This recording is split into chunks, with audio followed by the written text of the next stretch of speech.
톨스토이 단편선 첫 번째 이야기 사람은 무엇으로 사는가 낭독 시작하겠습니다. 어떤 구두장이가 아내와 자식을 데리고 한 농가에 새들어 살고 있었다.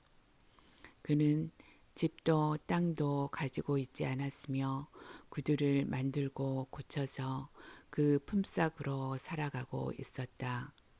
그런데 빵값은 비싸고 품삯은 허랬기 때문에 버는 것은 모조리 먹는 데 써버렸다. 그래서 구두장이와 아내는 둘이 공동으로 입는 양가죽 외투를 사야겠다고 벼르고 있었다. 가을이 되자 구두장에는 약간의 여유가 생겼다. 3루블짜리 지폐가 아내의 장롱 속에 있었고 또 마을 농부들에게 꿔준 돈이 5루블 20코페이카가량 있었다. 그래서 구두장이는 아침부터 양가죽을 사려고 마을에 갈 채비를 했다. 그는 아침 식사를 마치자 털가죽 외투 위에다 솜을 두른 아내의 무명 재킷을 껴입고 그 위에 긴 모직 외투를 걸쳤다. 그런 다음 3루블짜리 지폐를 호주머니에 넣고 나뭇가지 하나를 꺾어 지팡이로 삼아 떠났다. 마을에 도착한 구두장이는 어느 농부의 집에 찾아갔는데 주인이 없었다.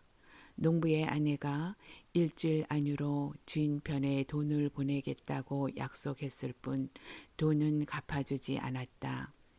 구두장이는 또 다른 농부에게로 갔다. 그 농부는 돈이 한 푼도 없다고 딱 잘라 말하고 장화를 고친 값 20코페이카를 줄 뿐이었다. 구두장이는 양가죽을 외상으로 사려고 했으나 가죽 장수는 외상을 주려고 하지 않았다.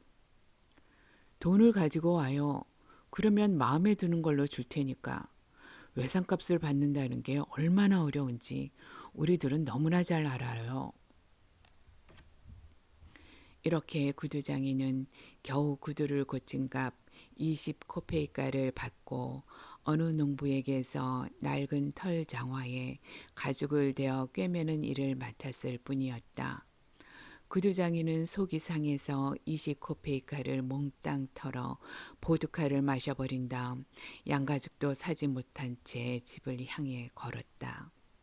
아침에는 좀 추운 것 같았지만 보드카를 한 잔 마시고 나니 외투 따윈 입지 않아도 될 만큼 몸이 후끈거렸다. 구두장이는 길을 걸었다. 한쪽 손으로는 지팡이로 울퉁불퉁 언 땅을 두드렸고 다른 한쪽 손으로는 털 장화를 휘두르면서 혼잣말을 했다. 젠장, 외투 같은 건 입지 않아도 따숩기만 하군. 작은 걸로 한 병 마셨는데 온몸에 피가 다른 박질 치는구먼. 모피 외투 따위는 필요도 없을 정도야. 난 이런 사나이라고. 아무렇지도 않아. 난 모피 외투 따위는 없어도 살 수 있어. 그런 건 한평생 필요 없어. 다만 마누라가 가만히 있지 않을 거란 말이야. 그게 개운치 않아. 나는 죽어라 일하는데 날 아주 깔본단 말이야. 가만히 있자.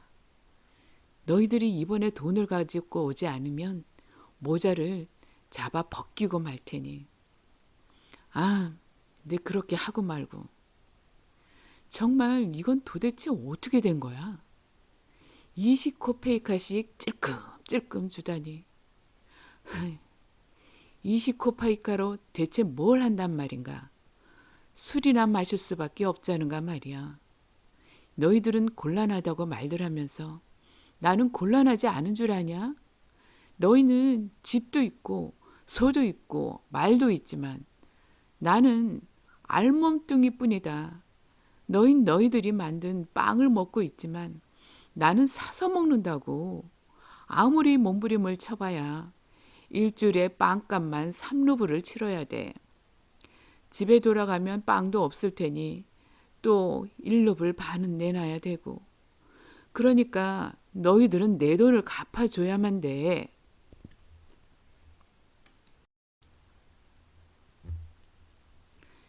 이윽고 구두장이는 모퉁이의 교회 근처까지 왔다.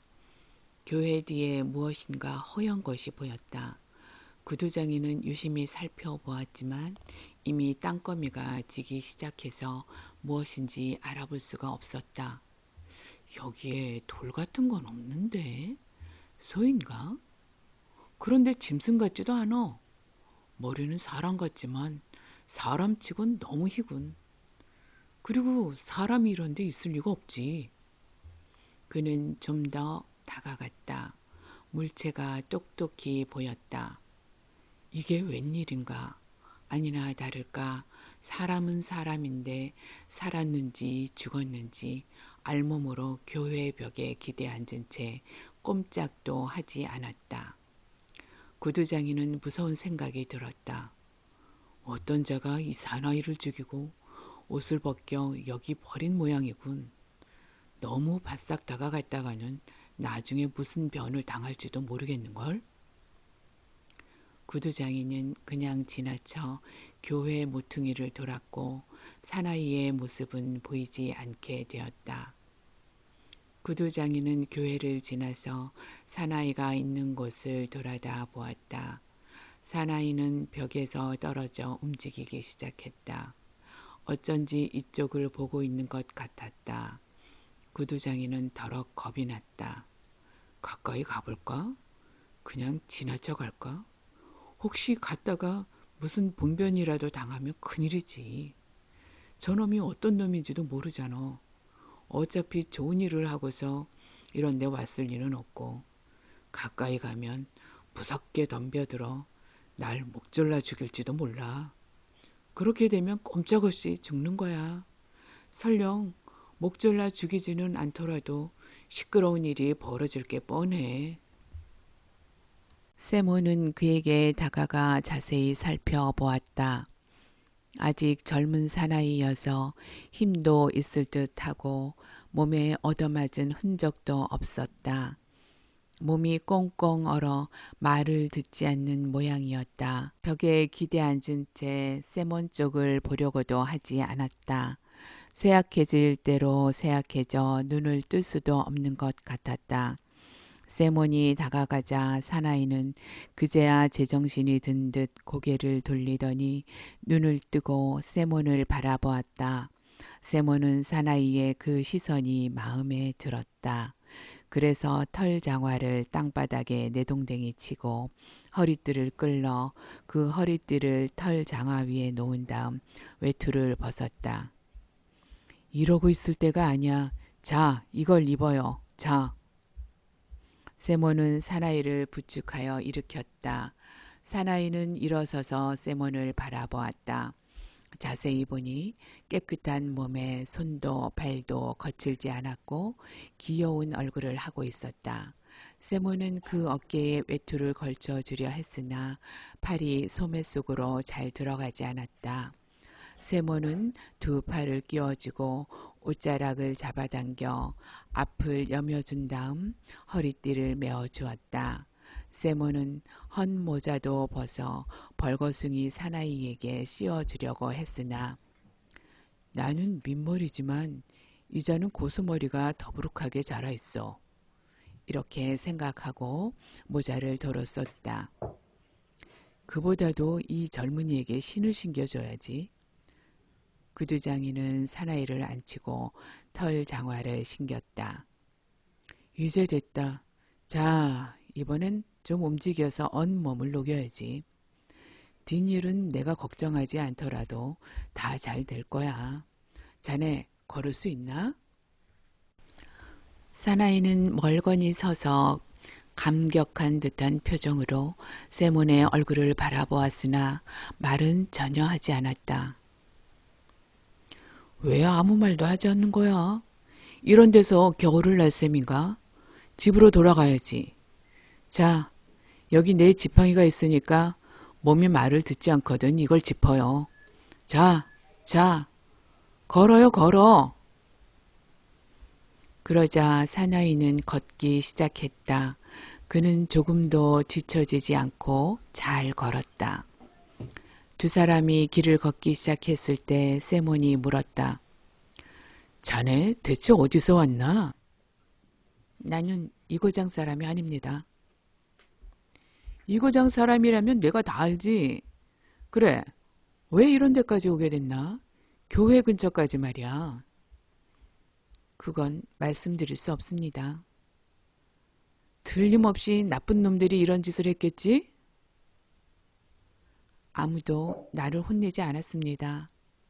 나는 신의 벌을 받았지요. 물론 만사가 신의 뜻이면은 틀림없어. 그렇더라도 어디 좀 들어가 쉬어야 할 텐데. 자네 어디로 갈 건가? 어디든 마찬가지입니다. 세모는 깜짝 놀랐다.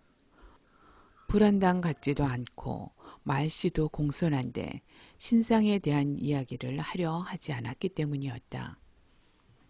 그야 물론 세상에는 말 못한 일이 많기는 하지. 세모는 사나이에게 말했다. 어때? 우리 집에 가는 게 거기 가면 불을 쬐 수 있어. 세모는 집을 향해 걸었다. 낯선 사나이는 한 발짝도 뒤떨어지지 않고 나란히 따라 걸었다. 찬바람이 세몬의 외투 밑으로 스며들었다. 차차 술이 깨면서 추위가 느껴졌다. 세몬은 코를 훌쩍거리며 몸에 걸친 아내의 재킷 앞서풀 여미고 걸으면서 생각했다. 아니 이건 어떻게 된 일이람. 모피 외투를 장만하러 갔다가 외투는 뺏기고 벌거숭이 사내까지 거느리게 됐으니 이거 마투려나가 알면 야단일 텐데. 마투려나를 생각하자 세몬의 마음은 우울해졌다. 그러나 옆에 낯선 사나이를 쳐다보고 교회 뒤에서 자신을 쳐다보던 이 사나이의 시선을 생각해내자 금세 마음이 유쾌해졌다. 세몬의 아내는 일찌감치 일을 마쳤다. 장작을 패고 물을 깃고 아이들과 같이 저녁 식사를 끝마치고 생각에 잠겼다. 빵을 굽는 일을 오늘 할까 내일로 미룰까. 아직 큰 것이 한 조각 남아 있었다. 세몬이 거기서 점심을 먹고 온다면 저녁은 그리 많이 먹지 않겠지? 그렇게 되면 내일 빵은 이것으로 충분하다. 마투려나는 빵 한 조각을 만지작거리며 생각했다. 오늘은 빵을 굽지 말아야겠다. 밀가루도 얼마 남지 않았으니 이걸 금요일까지 먹도록 하자. 마투려나는 빵을 치우고 테이블 옆에 앉아 남편의 외투를 깁기 시작했다. 바느질을 하면서 마투려나는 남편이 어떤 양가죽을 사올까 줄곧 생각했다. 모피 장수에게 속지는 않았겠지? 그래도 사람이 워낙 좋으니 알 수 없어. 어린아이라도 귀를 속여 먹는 것 좀 문제 없으니 말이야. 팔루불이라면 큰돈이니까 좋은 모피 외투를 만들 수 있겠지? 비록 다른 가죽은 아니지만 어쨌든 모피 외투를 살 수는 있어. 작년 겨울에는 모피 외투가 없어서 얼마나 고생을 했던지. 강을 갈 수 있었나 산을 갈 수 있었나. 지금도 그렇지. 그이가 옷이란 옷은 모조리 입고 나가버리니까 난 걸칠 것도 없어. 아, 이제 올 때가 됐는데. 아니, 이 양반이도 술 타령이 하고 있는 게 아닐까? 마투려나가 그렇게 생각한 순간 현관의 계단이 삐거덕거리며 누가 들어오는 소리가 났다. 마투려나가 바늘결에 바늘을 꽂고 입구 쪽으로 가서 보니 사나이 둘이 들어오는 것이 아니겠는가? 세몬 옆에 낯선 사나이가 맨발에 털장화를 신고 모자도 없이 서 있었다. 마투려나는 당장에 남편이 술을 마셨다는 것을 알았다. 역시 마시고 왔구나. 남편은 외투도 입지 않은 속옷바람이었고 게다가 손에는 아무것도 들지 않은 채 말없이 서 있었다. 마투려나는 화가 치밀어 올랐다. 그 돈으로 몽땅 마셔버린 게 틀림없어. 알지도 못하는 건달하고 퍼마시고 한술 더 떠서 그 작자까지 끌고 왔구먼. 마투려나는 두 사람을 앞세우고 뒤따라 들어가다 생판 모르는 젊고 빼빼 마른 사나이가 입고 있는 외투가 바로 자기 것임을 알았다. 집 안으로 들어온 젊은 사나이는 그 자리에 선 채 움직이지도 않고 눈을 쳐들지도 않았다. 그래서 마투려나는 필경 무슨 잘못을 저질러서 겁을 내고 있는 것이라고 생각했다. 마투려나는 얼굴을 찡그린 채 페치카 쪽으로 떨어져서 두 사람의 거동을 살폈다. 세모는 모자를 벗고 태연하게 의자에 앉았다. 여보, 마투려나, 식사 준비를 해야지. 마투려나는 입속으로 무엇이라고 중얼거릴 뿐 페치카 옆에 서서 움직이려고도 하지 않았다. 두 사람을 번갈아 쳐다보며 고개를 갸웃거릴 뿐이었다. 세모는 아내가 화난 것을 눈치채고 하는 수 없다는 듯이 낯선 사나이의 손을 잡았다. 자, 앉아요. 저녁을 먹어야지. 낯선 사나이는 의자에 앉았다. 그래, 아무것도 마련하지 않았어? 마투려나가 화가 나서 대답했다. 왜 안 해요? 하긴 했지만 당신을 위해서가 아니에요. 보아하니 당신은 염치마저 홀랑 마셔버린 모양이군요. 모피외투를 마련하러 간다더니 모피외투는커녕 외투까지 뺏긴 데다 건달까지 데리고 오다니 당신네 같은 주정뱅이들에게 줄 저녁은 없어요. 마투려나, 까닭도 모르면서 함부로 말하면 안 돼요. 먼저 어떻게 된 일인지 물어봐야지. 그런 건 어쨌든 좋아요. 그래, 돈은 어디 있어요? 말해봐요. 세모는 외투 호주머니를 더듬어 돈을 꺼냈다. 여기 돈 있잖아. 도리포노프가 주지 않더군. 내일은 꼭 주겠다고 약속하긴 했지만. 마투려나는 더욱더 화가 치밀었다. 모피도 사지 않고 단 하나밖에 없는 외투를 낯선 벌거숭이에게 입혀가지고 집으로 끌고 오다니. 마투려나는 테이블 위에 돈을 집어 장롱 속에 넣으면서 말했다. 저녁은 없어요. 벌거숭이와 술주정뱅이를 일일이 아랑곳하다간. 여보, 마투려나, 말 좀 삼가요. 내 말 좀 들으라니까. 당신 같은 주정뱅이한테 내가 무슨 말을 들어야 한다는 거예요? 난 처음부터 당신 같은 술꾼하고 결혼하고 싶지 않았어요. 그런데 그만. 어머니가 주신 옷감도 당신이 술값으로 없앴죠? 모피 사러 간다더니 그것마저 다 마시고 오다니. 세모는 아내에게 자기가 마신 것은 고작 20코페이카 뿐이라는 것을 납득이 가도록 이야기하고 사나이를 데리고 온 경위도 밝히려 했으나 그녀는 어떤 말도 드리려 하지 않았다. 어디서 쏟아져 나오는지 단번에 두 마디씩 내뱉으니 세몬이 끼어들 새가 없었다. 10년도 더 지난 옛날 일까지 들춰내는 판이었다. 마투려나는 마구 욕설을 퍼부으면서 세몬에게 달려가 옷소매를 부여잡았다. 자, 내 옷을 돌려줘요. 하나밖에 없는 내 옷을 뺏어 입고 염치도 좋지. 빨리 이리 벗어나요. 못난 인간 같으니 차라리 죽어버리는 게 낫지. 세몬이 아내의 무명 재킷을 벗으려 하는데 한쪽 소매가 뒤집어졌다. 그때 마트료나가 그것을 잡아당겨 홈질한 옷의 솔기가 부두득 뜯겨져 나갔다. 마트료나는 재킷을 빼앗아 입고 문 쪽으로 달려갔다. 그리고는 나가버리려고 하다가 걸음을 멈췄다. 속상하긴 하지만 이 사나이가 누구인지 알아내야겠다고 생각했던 것이다.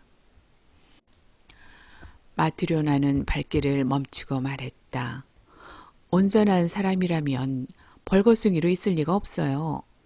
이 사나이는 셔츠도 입고 있지 않잖아요. 당신이 나쁜 짓을 하지 않았다면 어디서 이 사나이를 끌고 왔는지 왜 말 못하는 거예요? 내 말하지 않았소. 집으로 돌아오는 길에 교회 담 밑에 이 사람이 알몸으로 거의 얼어붙은 채 기대 앉아 있었단 말이요, 글쎄. 여름도 다 갔는데 벌거숭이가 아니겠소? 마침 하늘이 도와서 내가 그리로 지나오게 됐으니 망정이지. 그렇지 않았더라면 얼어 죽고 말았을 거요. 살아가다 보면 언제 무슨 일을 당할지 누가 알겠소. 그래, 외투를 입혀 데리고 왔지. 마트료나, 당신도 그만하고 마음을 가라앉혀요. 누구든 한 번은 죽는 법이니까. 마트료나는 다시 욕설을 퍼부으려고 하다가 문득 낯선 사나이를 쳐다보자 말문이 막혔다. 사나이는 죽은 듯이 의자 끝에 걸쳐 앉은 채 꼼짝도 하지 않았다. 두 손을 무릎 위에 올려놓고 고개를 떨어뜨리고서 눈을 뜨는 일도 없이 무엇인가가 목을 조르기라도 하는 듯 얼굴을 일그러뜨리고 있었다. 마트료나가 입을 다물고 있자 세모는 이렇게 말했다.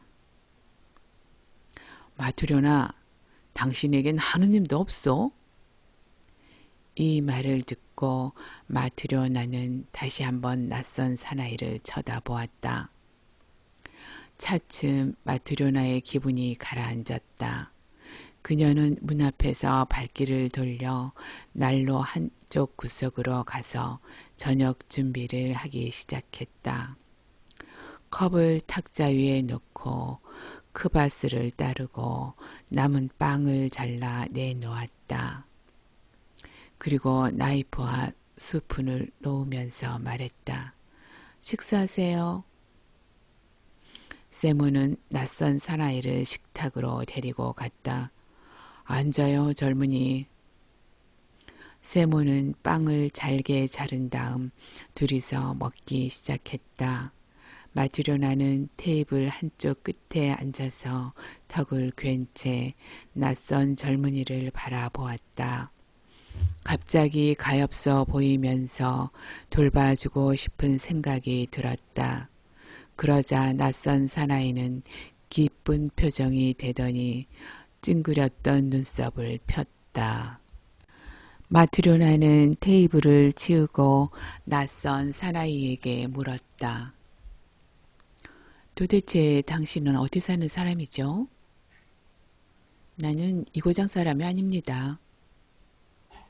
그런데 왜 그곳에 있었죠? 그건 말할 수 없습니다. 강도라도 만났나요? 나는 하나님의 벌을 받았습니다. 그래서 벌거숭이가 되어 자고 있었단 말이에요? 네, 그래서 알몸뚱이로 자다가 얼어 죽을 뻔했던 겁니다. 그것을 세몬이 보고 가엾게 생각하여 입고 있던 외투를 벗어서 내게 입히고 집으로 같이 가자고 했던 거죠. 또 여기 오니까 아주머니가 나를 불쌍히 여기고 먹고 마시게 해주셨습니다. 당신들에게는 신이 은총을 내리실 겁니다. 마트료나는 금방 기워놓았던 세몬의 낡은 셔츠를 창가에서 가져다가 낯선 사나이에게 건네주었다.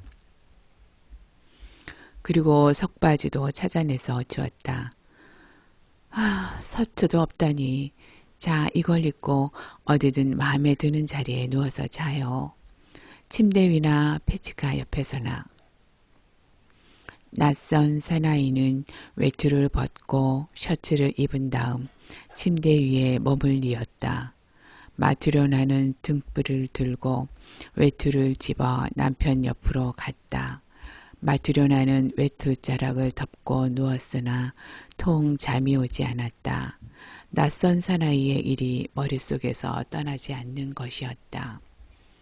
그 사나이가 조금 남았던 빵을 다 먹어버려 내일 먹을 빵이 없다는 것과 셔츠랑 속바지를 전부 준 일을 생각하자 아쉬운 생각도 들었지만 젊은이가 싱긋 웃던 것을 생각하니 마음이 밝아지는 것 같았다. 오래도록 마트료나는 잠을 이루지 못했다. 세몬 역시 잠들지 못하고 연신 외투자락을 잡아당기곤 했다. 마트료나가 말했다. 남은 빵을 다 먹어버린 데다 반죽도 해두지 않았으니 내일은 어떻게 한담, 세몬? 이웃 마련안에 가서 좀 꿔달랄까요? 산입에 거무질이야 치려고. 마트료나는 한참 동안 가만히 누워 있었다. 그런데 저 사람 나쁜 사람은 아닌 것 같은데 왜 신상 이야기를 하지 않을까요?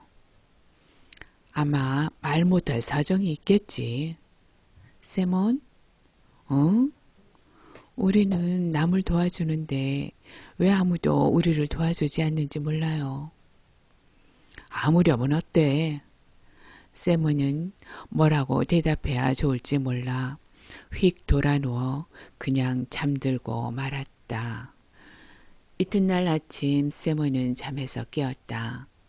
마트료나는 아이들이 일어나기 전에 이웃집에 빵을 꾸러 가고 없었다. 어제 그 낯선 사나이는 낡은 셔츠를 입고 속바지를 입은 채 걸상에 앉아 천장을 바라보고 있었다. 그 얼굴은 어제보다 밝았다. 어때 젊은이? 뱃속에서 빵을 요구하고 알몸뚱이는 옷을 원하니 무언가 벌이를 해야 하지 않겠나? 자네 무슨 일을 할 줄 아나? 나는 아무것도 할 줄 모릅니다. 세몬은 깜짝 놀라 이렇게 말했다. 하려는 마음만 있으면 되는 거야. 사람은 뭐든지 배워서 익히면 돼. 모두 일하는데 나도 일을 해야지요. 자네 이름을 뭐라 부르지? 미하일입니다. 이봐 미하일. 자네는 신상 이야기를 하고 싶지 않은 모양인데 그건 아무래도 좋아. 굳이 듣고 싶은 것도 아니니까. 하지만 밥벌이는 해야 해. 내가 시키는 대로 일을 하면 우리 집에 머물러도 좋네. 고맙습니다. 열심히 배우고 익히겠습니다. 뭐든지 가르쳐 주십시오. 세몬은 실을 집어 손가락에 감고 꼬기 시작했다. 그다지 어려운 건 아니야. 자 보라고. 미하일은 그것을 들여다보더니 금방 배워 그와 마찬가지로 손가락에 감아 실을 꼬았다. 이번에는 실을 찌는 법을 가르쳤는데 미하일은 그 일도 여간 잘하지 않았다.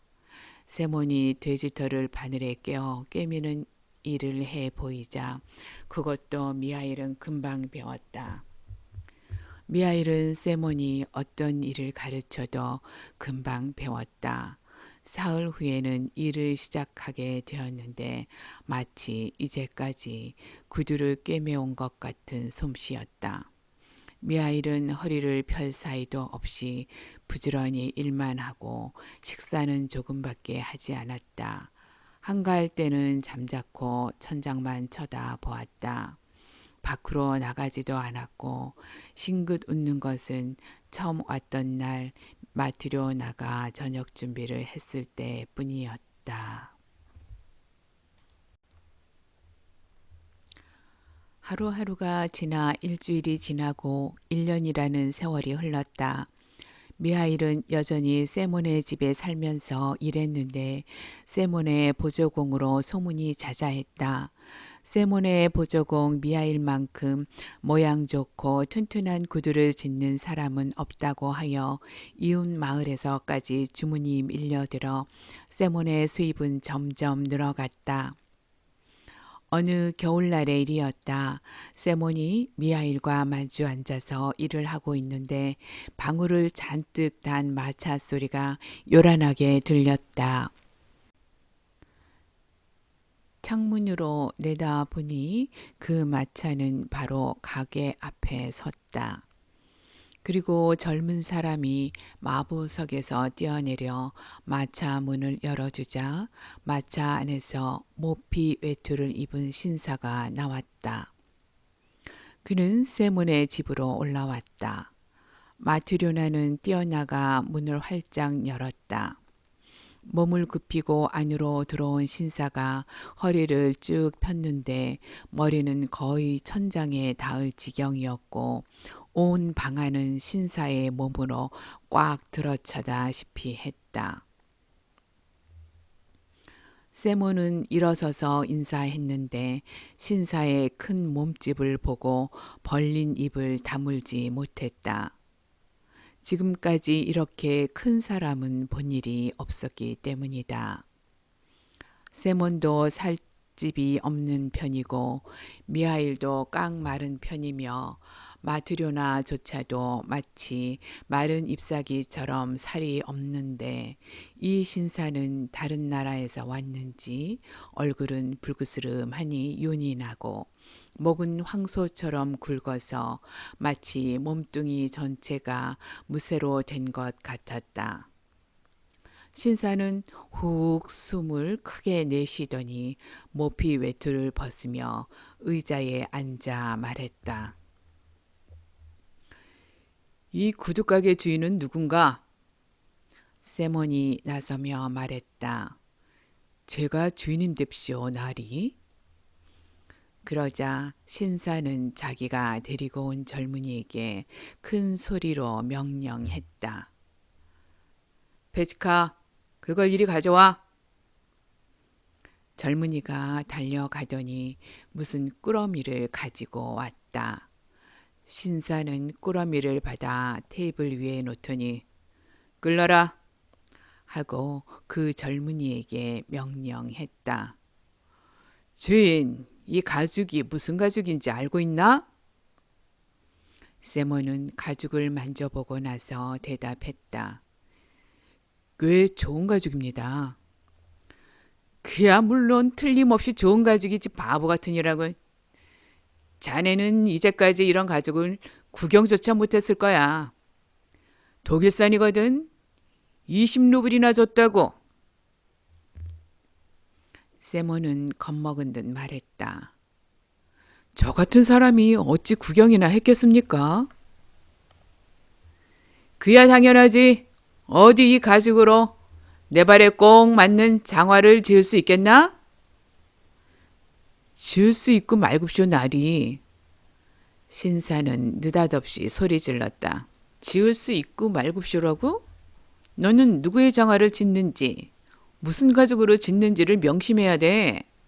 나는 1년을 신어도 찢어지지 않고 모양이 변치 않는 장화를 원해. 그렇게 만들 수 있으면 일에 착수하여 가죽을 재단해. 하지만 안 될 것 같으면 손도 대지 마라.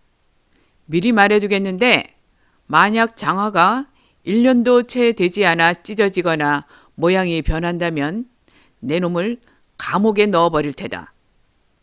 만약 1년이 넘도록 모양이 변하지도 않고 찢어지지도 않으면 삭스로 10루블을 주겠다. 세몬은 더럭 겁이 나서 대답도 못하고 미하일 쪽을 돌아다 보았다. 그리고는 팔꿈치로 미하일을 쿡 찌르면서 작은 목소리로 물었다. 이봐, 어떻게 하지? 미하일은 그 일은 받으십시오 하는 듯이 고개를 슬쩍 끄덕였다. 세몬은 미하일의 고갯짓을 보고 1년 동안 일그러지지도 찢어지지도 않을 장화를 주문받았다. 신사는 젊은이를 불러 왼쪽 구두를 벗기게 하고 다리를 쭉 폈다. 치수를 재라. 세모는 10베르시오크 종이를 꿰매 붙여 자리에 펴고 무릎을 꿇고서 신사의 양말을 더럽힐세라 앞치마에 손을 잘 닦은 다음 치수를 재기 시작했다. 바닥을 재고 발등 높이를 재고 종아리를 잴 차례가 되었는데 종이끈이 마주 닿지 않았다. 신사의 종아리가 통나무만큼이나 굵었던 것이다. 정신 차려서 해. 종아리가 꽉 끼게 해서는 안 된다. 세모는 다시 종이를 덧붙였다. 신사는 의젓하게 앉아 양말 속의 발가락을 꼼질꼼질 놀리면서 방 안 사람들을 둘러보고 있다가 미하일을 보고 물었다. 저건 누구냐? 이 가게 직공인데 그가 장화를 만들 겁니다. 똑똑히 알아둬라. 1년간은 끄떡도 않게 꿰매야 한다. 신사가 미하일에게 말했다. 세몬도 미하일을 돌아다 보았다. 그런데 미하일은 나리의 얼굴은 보지 않고 그 뒤에 구석을 응시하고 있었다. 마치 누군가 있어 그가 누구인지를 알아내려고 하는 듯한 표정이었다. 물끄러미 응시하고 있던 미하일은 갑자기 싱긋 웃더니 얼굴이 활짝 밝아졌다. 넌 뭘 싱글거리고 있는 거냐, 바보처럼. 정신 차려서 기한 내에 만들어낼 생각이나 하지 않고. 그러자 미하일은 말했다. 네, 그렇게 하겠습니다. 좋아, 좋아. 신사는 구두를 신고 모피 외투를 입자 문간 쪽으로 걸음을 옮겼다. 그런데 허리 굽히는 것을 잊어 그만 문에 이마를 세게 부딪혔다. 신사는 욕설을 퍼붓더니 이마를 문지르며 마차를 타고 가버렸다. 신사가 나가자 세몬이 말했다. 정말 대단한 날이야. 그 어른은 큰 도끼로도 죽이지 못할걸? 방이 흔들거리도록 이마를 부딪혔는데 별로 아프지도 않은 모양인가 봐. 그러자 마트료나도 말했다. 저렇게 부유한 생활을 하는데 체격들이 왜 좋지 않겠어요? 저렇게 튼튼한 사람에게는 염라대왕도 감히 접근하지 못할걸요? 세모는 미하일에게 말했다. 일을 맡긴 했지만 이거 까딱 잘못하는 날엔 감옥살이야. 가죽도 비싼 데다 나리는 성깔이 대단하시고 절대 실수하면 안 되는데. 자, 자네는 눈도 밝고 솜씨도 나보다 나으니 여기 이 치수 본을 주겠네. 나는 겉가죽을 꿰맬 테니까. 미하일은 시키는 대로 가죽을 탁자 위에 펼쳐 놓은 다음 칼을 들어 재단하기 시작했다. 마트료나는 미하일 옆으로 다가가 재단하는 것을 보고 깜짝 놀랐다. 마트료나도 이제 구두 만드는 일에는 익숙한 터인데 가만히 보니 미하일은 장화 모양과는 전혀 다르게 가죽을 둥글게 자르는 것이 아닌가? 마트료나는 주의를 줄까 하다가 생각했다. 아마 내가 잘못 들은 건지도 몰라. 미하일이 더 잘 알고 있을 테니 참견하지 말아야지. 미하일은 가죽 재단을 마치고 실을 바늘에 깨어 꿰매기 시작했는데 그것은 장화를 꿰매는 두 겹 실이 아니라 슬리퍼를 꿰매는 한 겹 실이 아닌가? 그것을 보고 마트료나는 또 크게 놀랐으나 역시 참견하지 않았다. 미하일은 열심히 꿰매고 있었다. 점심때가 되어 세몬이 일어나 보니 미하일이 신사의 가죽으로 슬리퍼를 만들어 놓은 것이 보였다. 세몬은 앗! 하고 크게 소리 질렀다. 미하일은 1년이나 우리와 같이 지냈지만 한 번도 실수한 적이 없는데 하필이면 지금 이런 잘못을 저지르다니. 나리는 굽이 있는 장화를 주문했는데 미하일은 평평한 슬리퍼를 만들어 버렸으니 가죽을 영 버리지 않았나. 나리에겐 뭐라고 변명을 해야 한단 말인가. 이런 가죽은 구할 수도 없는데. 세몬은 미하일에게 말했다. 아니 여보게, 이 무슨 짓인가. 자넨 나를 죽이려는 거나 마찬가지야. 나리는 장화를 주문했는데 자넨 도대체 뭘 만든 건가? 세몬이 미하일에게 말을 거는데 바깥문에 고리새가 덜컹거리는 소리가 났다. 창문으로 내다보니 누군가 타고 온 말을 비끄러매고 있는 참이었다. 그 나리의 하인이었다. 안녕하십니까? 어서 와요. 무슨 볼일이라도? 구두일로 마님의 심부름을 왔지요. 구두일로? 구두인지 뭔지 하여간 장화는 이제 필요 없게 됐어요. 나리는 돌아가셨으니까요. 아니, 뭐라고요? 여기서 저택으로 돌아가시는 도중 마차 안에서 돌아가셨어요. 마차가 저택에 다 내리는 걸 도와드리려고 보니까 나리는 짐짝처럼 뒹굴고 있지 않겠습니까? 돌아가신 거예요. 간신히 마차에서 끌어내렸죠. 마님께서는 저에게 넌 구두방에 가서 이렇게 전해라. 아까 나리가 주문하신 장화는 이제 필요 없게 되었으니 그 가죽으로 죽은 사람에게 신기는 슬리퍼를 지어달라고 말이야. 그리고 다 만들기를 기다렸다가 가지고 와야겠다. 이렇게 말씀하셨습니다. 그래서 제가 왔지요. 미하일은 테이블 위에서 마름질하고 남은 가죽을 접어 둘둘 뭉치고 다 된 슬리퍼를 꺼내어 탁탁 소리내어 털고는 앞치마로 곱게 닦아 하인에게 내밀었다. 젊은이는 슬리퍼를 받자 인사했다. 안녕히 계십시오, 여러분. 그럼 전 갑니다. 다시 1년이 지나고 2년이 지나 미하일이 세몬의 집으로 온 지도 이제 6년이 되었다. 여전히 처음과 마찬가지로 아무데도 가지 않고 쓸데없는 말은 단 한마디도 짓거리지 않았다. 그동안 싱긋 웃는 것은 마트리오나가 저녁 식사 준비를 했을 때와 구두를 맞추러 온 신사를 보았을 때 단 2번뿐이었다. 세몬은 자기 제자가 대견해서 견딜 수가 없었다. 이제는 어디서 왔는지 묻지도 않고 다만 미하일이 나가면 어쩌나 그것만을 걱정하게 되었다.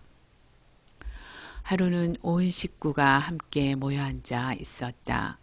마트리오나는 화덕에 냄비를 올려놓고 있었고 아이들은 의자 사이를 뛰어다니며 창밖을 내다보고 있었다.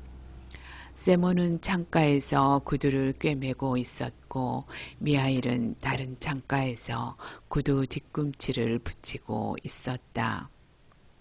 그러자 사내아이 하나가 의자를 넘어 미하일 곁으로 다가오더니 그의 어깨를 흔들면서 물끄러미 창밖을 내다보았다.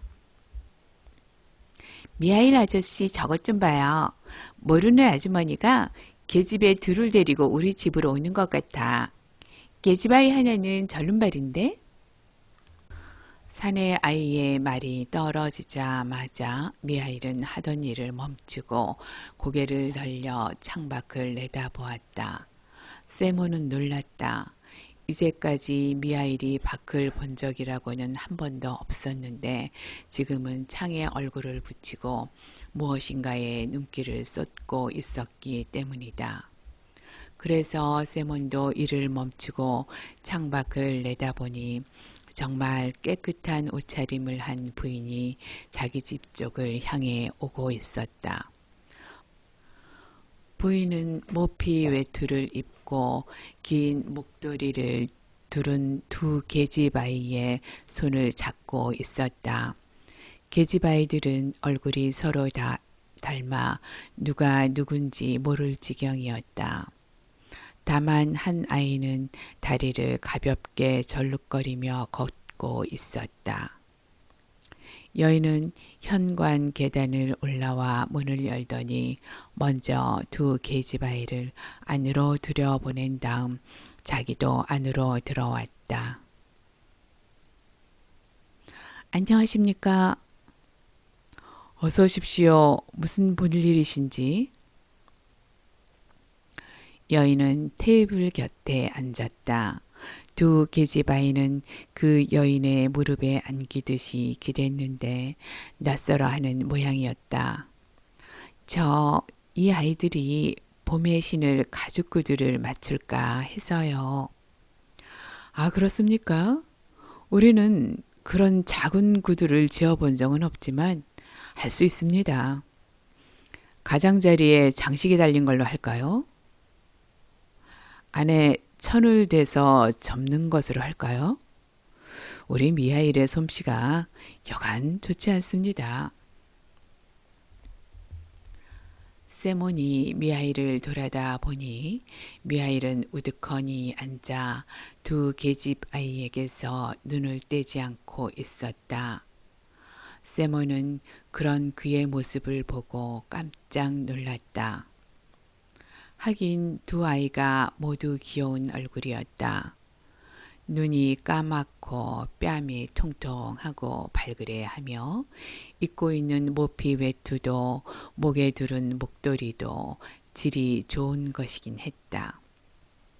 그렇더라도 무슨 이유로 미하일이 저렇게 열심히 바라보고 있는지 의문스러웠다. 마치 두 계집아이를 알고 있기라도 한 듯 했다. 세몬은 의아스럽게 여기면서도 여인에게 돌아앉아 값을 흥정했다. 가격을 정하고 치수를 잴 차례가 되었다. 여자는 절름발이 계집아이를 안아 올려 무릎에 앉혔다. 어렵겠지만 이 아이로 두 아이의 치수를 재주세요.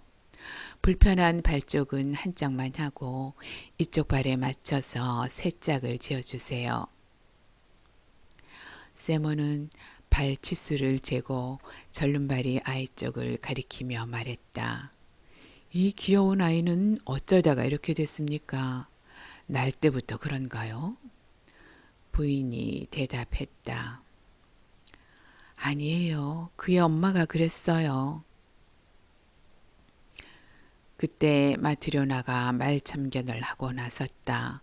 어디에 사는 누구의 아이인지 알고 싶어 이렇게 물은 것이다. 그럼 부인께서는 이 아이들의 친엄마가 아니신가요? 나는 엄마도 아니고 친척도 아니지요. 아무 상관없는 남인데 그냥 맡아서 기르는 거예요.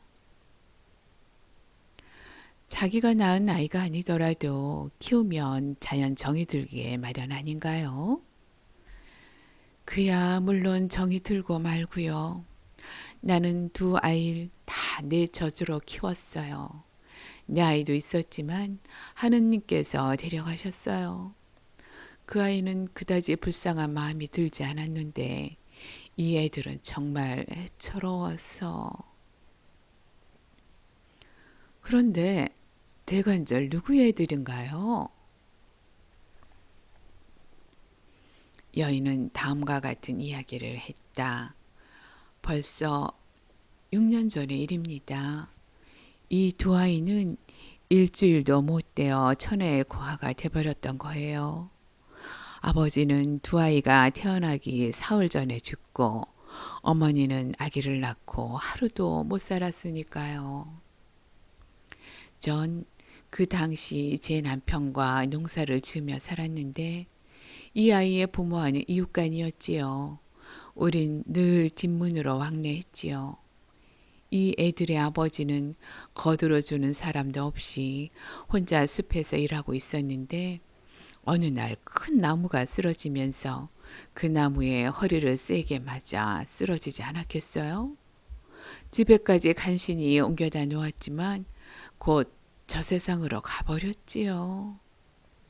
그런데 그 아내는 며칠 후에 쌍둥이를 낳았던 거예요. 이 아이들이 바로 그 애들이지요.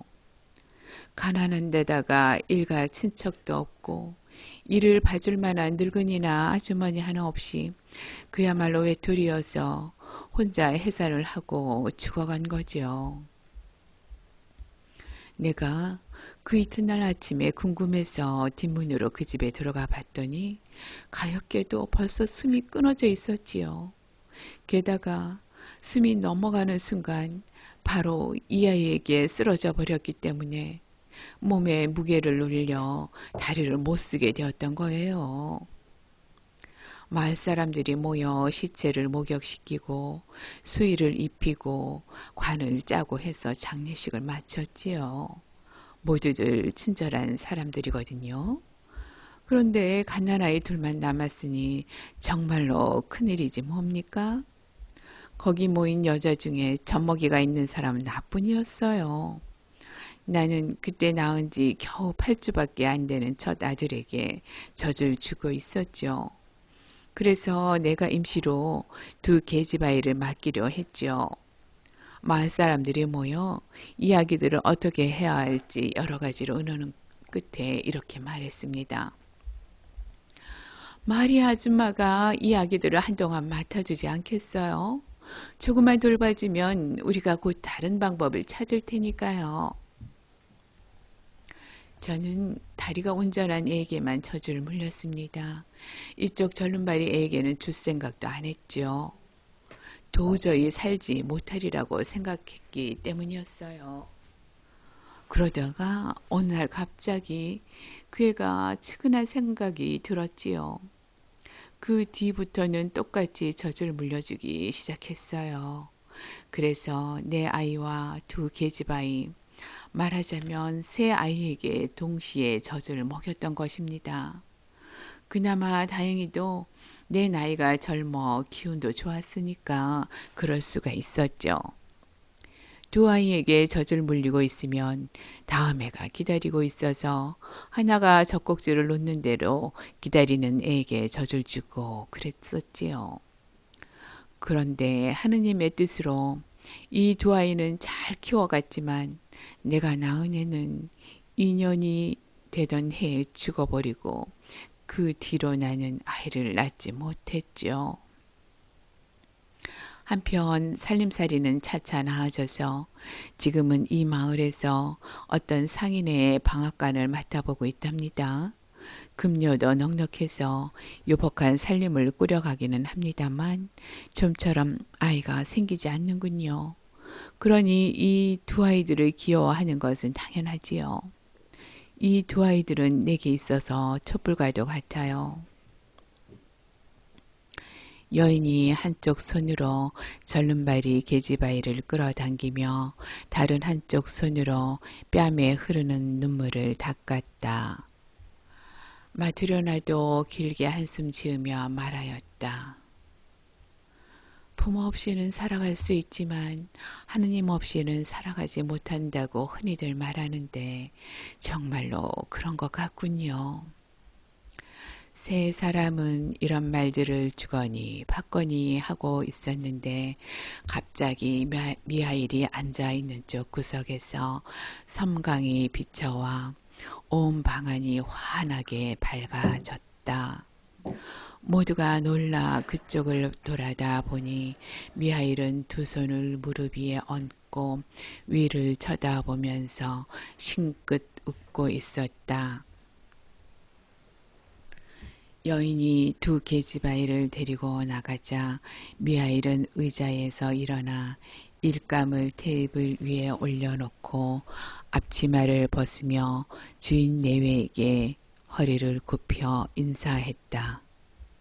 안녕히 계십시오, 주인 아저씨, 아주머님. 하느님께서 용서해 주셨으니 당신들도 제발 용서해 주십시오. 주인 내외는 미하일에게서 빛을 비치고 있는 것을 보았다. 세모는 미하일에게 고맙다고 인사말을 했다. 미하일, 자네는 보통 인간은 아닌 모양이니 자네를 붙잡을 수도 없고 꼬치꼬치 캐물을 수도 없네. 하지만 꼭 한 가지만 알고 싶은 것이 있네. 자네를 이끌고 집으로 돌아왔을 때 자네는 몹시 침울한 얼굴을 하고 있었으나 내 아내가 저녁 준비를 하기 시작하자 싱긋 웃으며 밝은 표정을 지었는데 어찌 된 까닭인가? 또 나리가 장화를 주문했을 때도 자네는 웃으면서 표정이 밝아졌었네. 지금 또 부인이 아이들 둘을 데리고 왔을 때 자네는 세 번째로 빙그레 웃었네. 그리고 몸에서는 후광이 비쳤네. 미하일, 어떻게 자네 몸에서 그런 빛이 비치는지, 그리고 왜 세 번 싱긋 웃었는지 그 까닭을 좀 말해 주게나. 미하일은 말했다. 제 몸에서 빛이 나는 것은 다름이 아니라 제가 하느님의 벌을 받고 있는 중이었는데 방금 용서받았기 때문입니다. 또 제가 세 번 싱긋 웃은 것은 하느님의 세 가지 말씀의 뜻을 알아냈기 때문입니다. 한 가지 말씀은 아주머니가 저를 생각하셨을 때 깨달았고 또 한 가지는 부자 나리가 장화를 주문할 때 알게 되었습니다. 그런데 지금 두 계집아이를 보고 마지막 세 번째 말씀을 알게 되어 또다시 웃은 것입니다. 이 말을 듣고 세몬이 말했다. 그럼 내게 들려주지 않겠나? 자네가 알지 않으면 안 되었던 세 가지 말씀이란 대체 무엇인가? 그러자 미하일은 대답했다. 제가 벌을 받은 것은 하나님의 말씀을 거역했기 때문입니다. 저는 천사였는데 하나님의 말씀을 거역했습니다. 어느 날 하느님은 한 여자에게서 영을 빼앗도록 제게 명령하셨습니다. 그 여자는 쌍둥이 딸을 낳았습니다. 갓난아기는 어머니 곁에서 꾸물락거리고 있었으나 어머니는 젖을 줄 기운도 없었던 것입니다. 여인은 제 모습을 발견하자 하느님이 보내주신 줄 짐작하고 매우 슬프게 흐느끼며 말했습니다. 아, 천사님, 남편은 숲에서 나무에 깔려 죽어 바로 며칠 전에 장례식을 치른 참입니다. 내게는 형제자매도 큰어머니, 작은어머니, 할머니도 없기 때문에 이 갓난애들을 거두어 줄 사람이 없습니다. 제발 제 영혼을 가져가지 마시고 이 아이들을 내 손으로 키우게 해주세요. 어린아이는 부모 없이는 살지 못합니다. 저는 그녀가 하는 말을 듣고 한 아이를 안아 젖꼭지로 물려주고 다른 아이는 팔에 안겨준 다음 하늘나라에 돌아갔습니다. 그리고 하느님 곁으로 날아가서 말했습니다. 저는 도저히 산모의 혼을 빼앗아 올 수가 없었습니다. 남편은 나무에 깔려 죽고 부인은 방금 쌍둥이를 낳고서 제발 혼을 거두어 가지 말아달라고 애원했습니다. 제발 자기 손으로 아이들을 키우게 해달라면서 어린아이는 부모 없이는 살지 못한다는 것이었습니다. 그래서 저는 산모의 혼을 빼내지 않았습니다. 그러자 하느님께서는 이렇게 말씀하셨습니다. 다시 내려가 산모의 혼을 거두어라. 그러면 세 가지 뜻을 깨닫게 되리라. 즉, 사람의 내부에는 무엇이 있는가? 사람에게 허락되지 않는 것은 무엇인가? 사람은 무엇으로 사는가를 그것을 알게 되면 하늘나라로 돌아올 수 있으리라. 그래서 저는 다시 지상으로 내려가 산모의 혼을 데려갔습니다. 두 아기는 어머니의 가슴에서 떨어져 있었으나 주검이 침상 위에서 쓰러지는 바람에 한 아이를 덮쳐 눌러 한쪽 다리를 못쓰게 만들고 만 것입니다. 저는 그 마을에서 하늘로 날아 올라가 여자의 혼을 하느님께 바치려고 했는데 갑자기 거센 바람이 휘몰아치면서 제 두 날개를 부러뜨렸습니다. 그래서 그 여자의 혼만 하느님께로 가고 저는 지상에 떨어져서 길바닥에 쓰러졌던 것입니다.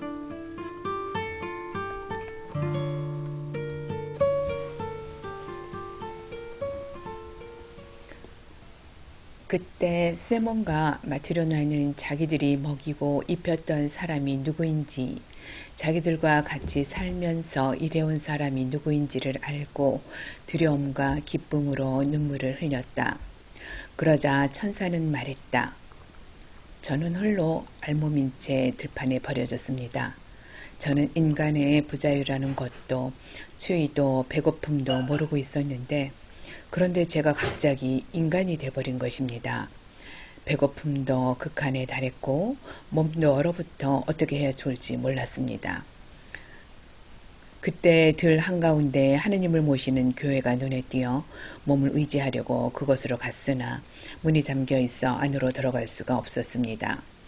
저는 바람을 피하려고 교회 뒤로 돌아가 앉았습니다.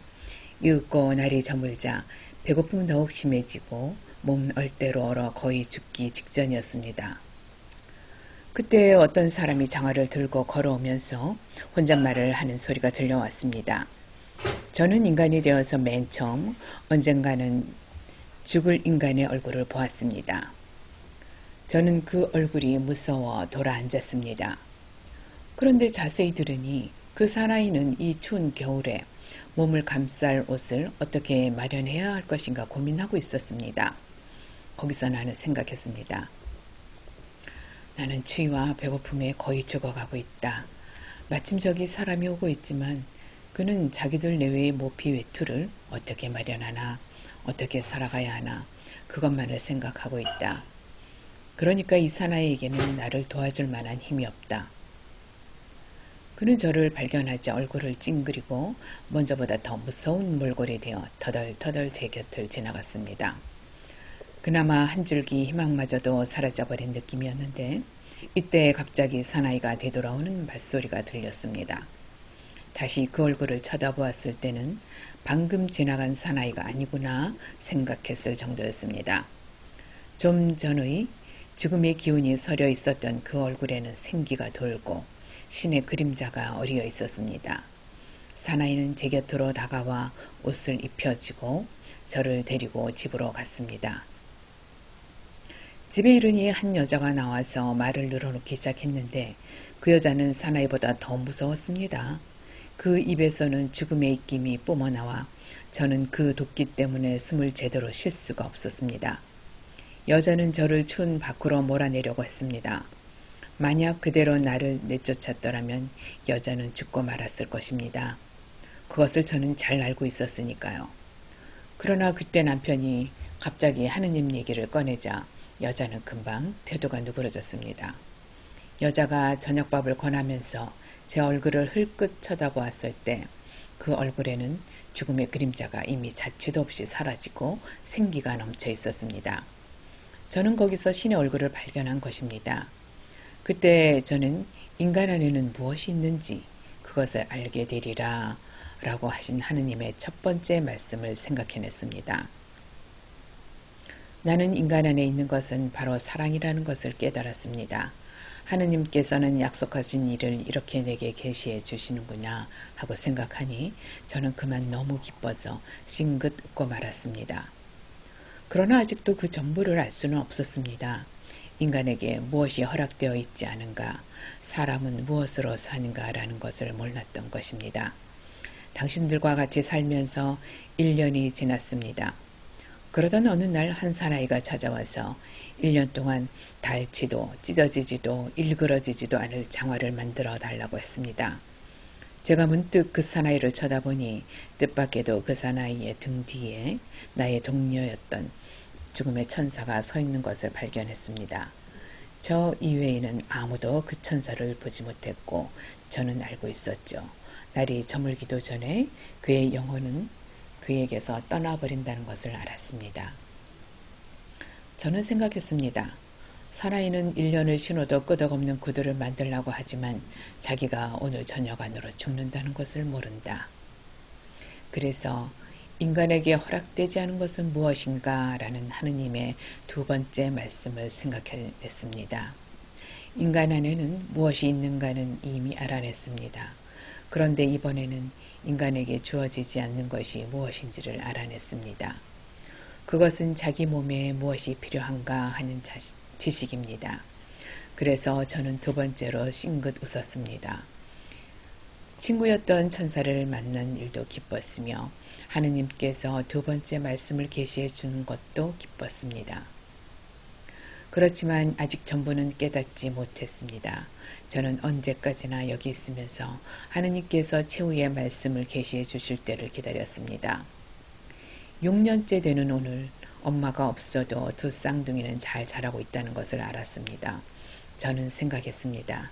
어머니가 자식을 봐서 살려달라고 부탁했을 때 나는 그 말을 정말이라고 믿고 아이들은 부모 없이 살아가지 못한다고 생각했는데 다른 사람이 엄연히 두 아이를 잘 기르고 있지 않은가. 또한 저는 그 부인이 타인의 아이로 인해 눈물을 흘렸을 때 거기에서 살아계신 신의 그림자를 발견했고 사람은 무엇으로서 사는가를 깨달았습니다. 하느님께서 최후의 말씀을 계시하여 저를 용서해 주셨다는 것을 알았으므로 세 번째로 싱긋 웃었던 것입니다.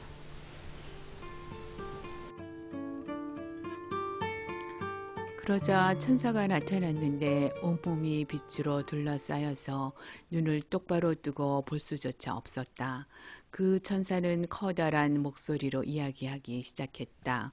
그것은 그가 스스로 말하는 것이 아니라 하늘에서 울려오는 목소리 같았다. 천사는 이렇게 말했다. 나는 이런 것을 깨달았다. 모든 사람은 자신을 살피는 마음에 의하여 살아가는 것이 아니라 사랑으로서 살아가는 것이다. 어머니는 자기 아이의 생명을 위해서 무엇이 필요한가를 아는 것이 허락되지 않았었다. 또 부자는 자기에게 무엇이 필요한지를 알지 못했다. 저녁 때까지 무엇이 필요한지, 산자가 신을 장화인지, 죽은 자에게 신기는 슬리퍼일지를 아는 것은 어떤 사람에게도 허락되지 않았다. 내가 인간이 되고 나서 무사히 살아갈 수 있었던 것은 내가 내 자신의 일을 여러 가지로 걱정했기 때문이 아니라 지나가던 사람과 그 아내에게 사랑이 있어 나를 불쌍하게 여기고 나를 사랑해 주었기 때문이다.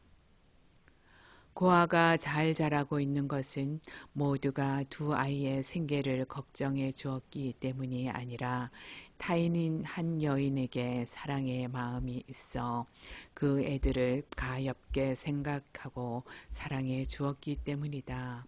모든 인간이 살아가고 있는 것도 모두가 각자 자신의 일을 걱정하고 있기 때문이 아니라 그들 속에 사랑이 있기 때문이다. 나는 이전에 하느님께서 인간에게 생명을 내려주시고 모두가 함께 살아가도록 바라고 계신다는 것을 알았지만 이번에는 한 가지 일을 더 깨달았다. 하느님께서는 인간이 뿔뿔이 떨어져 사는 것을 원하지 않으신다. 그렇기 때문에 인간 각자에게 무엇이 필요한가를 계시하지 않았던 것이다. 인간이 하나로 뭉쳐 사는 것을 원하시기 때문에 우리들에게 모든 인간은 자신을 위해서 또 만인을 위해서 무엇이 필요한가를 계시하신 것이다. 이제야말로 나는 깨달았다. 모두가 자신을 걱정함으로써 살아갈 수 있다고 생각하는 것은 다만 인간들이 그렇게 생각하는 것일 뿐 사실은 사랑에 의해 살아가는 것이다. 사랑 속에 사는 자는 하느님 안에 살고 있다. 하느님은 사랑이시므로. 그렇게 말하고 천사는 하느님을 찬송했다.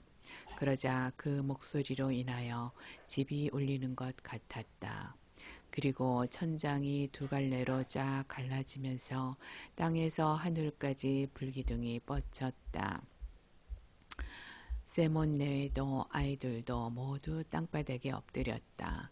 미하일의 등에서 날개가 활짝 펼쳐지더니 천사가 된 그는 하늘로 날아 올라갔다. 세몬이 정신을 차렸을 때는 집은 예전 그대로였지만 거기에 가족 외엔 아무도 없었다.